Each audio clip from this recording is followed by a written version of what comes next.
A Freemasonic website features General Meade's walking stick, with an image of the general carved upon it, the name and dates of the Gettysburg Battle, along with a skull and crossbones, while just above it is a Masonic square and compass. Consider also the golden standard that floats like a halo above the general's head, reminiscent of countless images of Christ through the Middle Ages. The theme of a Christ-like figure, empowered by heavenly beings, has many levels in Washington, D.C., and seems to be the perfect companion to the virgin symbolism which appears throughout the city, not the least of which is the goddess Freedom that sits atop the U.S. Capitol. A replica of Freedom is found inside the Capitol itself. The Virgin is said to symbolize purity and perfection, and hence becomes the alchemical companion to the perfected man, who also brings forth the divine child. In front of the Supreme Court building are found a male figure to one side and a female to the other. But centered in the tympanum above is not a man, but a woman, said to be the goddess Liberty enthroned. But exactly what liberty does she represent? David Oveson's book is subtitled The Masons and the Building of Washington, D.C. Could all of this arcane symbolism have been the intentional working of Freemasons? David Oveson seems to think so. The author declined to be interviewed on camera, but did grant us a phone interview, where he told us he felt his lengthy book was merely scratching the surface. We also learned from the Masonic headquarters in Washington, D.C., that since the book's publication, David Oveson has become a Freemason. But while many Masons are proud to say that America's Capitol is full of Masonic symbolism, not all of them agree. From my studies of the design of Washington, D.C. and its history, I do not believe that there are any secret plans or designs related to Freemasonry. Dr. S. Brent Morris is an honorary 33rd degree Mason and the managing editor for the Scottish Rite Journal, Masonry's premier publication.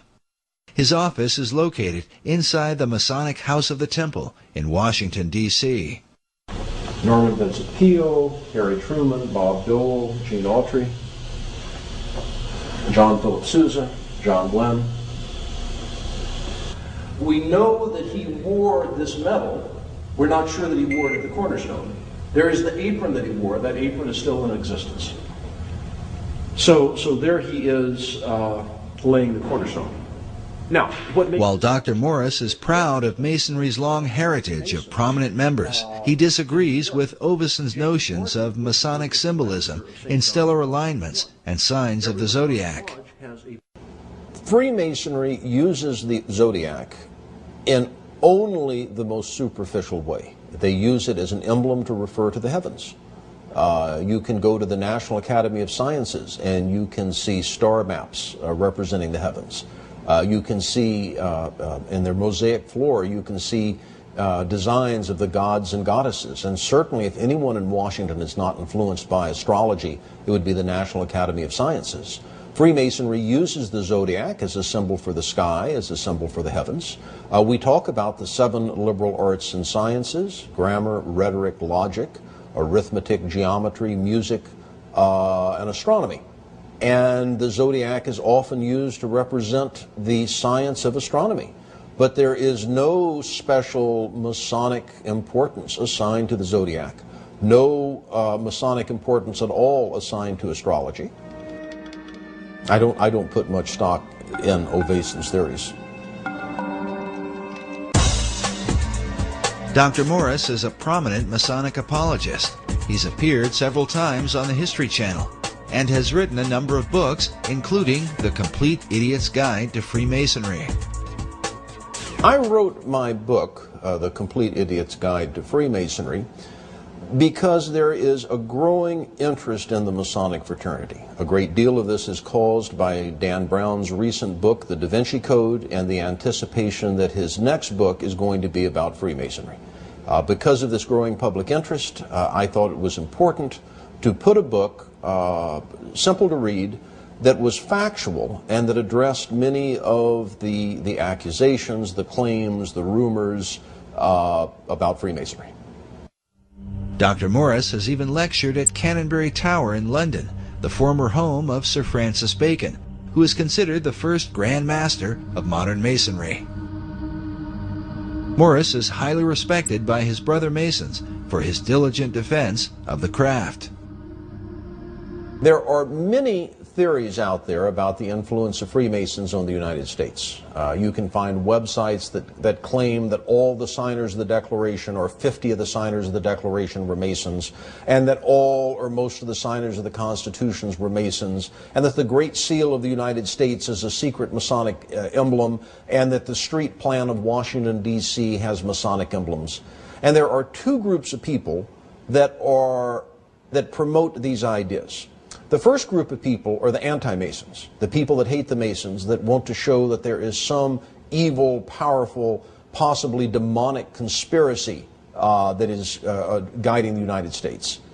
And the other group of people are the overeager Freemasons that want to promote the theory. Yet those who oppose Masonry are careful to point out that some of the overeager Freemasons have been among the most powerful men in America's history. Ed Decker is one of the leading Masonic critics and author of the book, The Dark Side of Freemasonry. Decker warns people about what he feels are the dangers of Masonry. Well, my background in Masonry comes from my family. We've been Masonic family for as long as I can go back to. I've traced it back to over 200 years of Masonic involvement, every male member of my family, as well as the women and the kids. And, you know, it went down from my grandfather, my great-grandfather, my great-great-grandfather, to my dad. Decker even claims to have been threatened by Masons when exposing their secrets in the past. I've been shot at, beat up, accosted, spit on, you name it. But when they're shooting at you, you know they're serious. My life has been threatened, been shot at a number of times. Praise God, I'm alive from that too. Decker believes that Freemasons use clever tactics and word games to cover up their influence in America's history and to hide the truth about their secret rituals. I was on a radio show in California one time years back, and I was talking about the 30th degree of the Scottish Rite, where they drink wine out of a human skull, the top of a human skull, and they talk about that the bread you eat in this Masonic communion is the actual bodies of Zoroaster and Confucius and Jesus and all the great teachers and Buddha and so forth, and that the blood you drink is the actual blood of the combination of all these great leaders and great teachers of mankind and the great Masons. It's a form of Masonic transubstantiation, and I was talking about this as when you go to a ritual and they have you drinking wine out of a skull, you got a problem.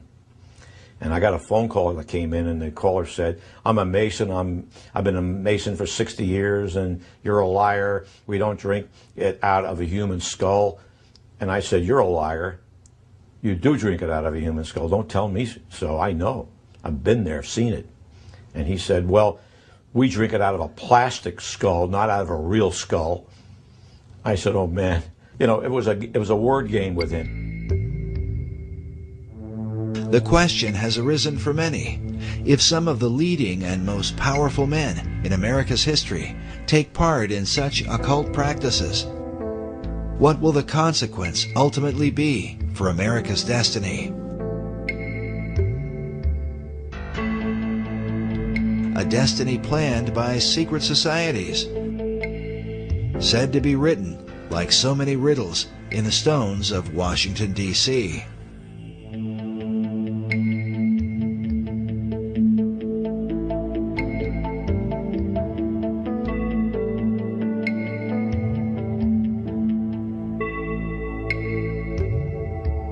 A growing number of Masons reject the suggestion of a Masonic agenda in Washington, D.C.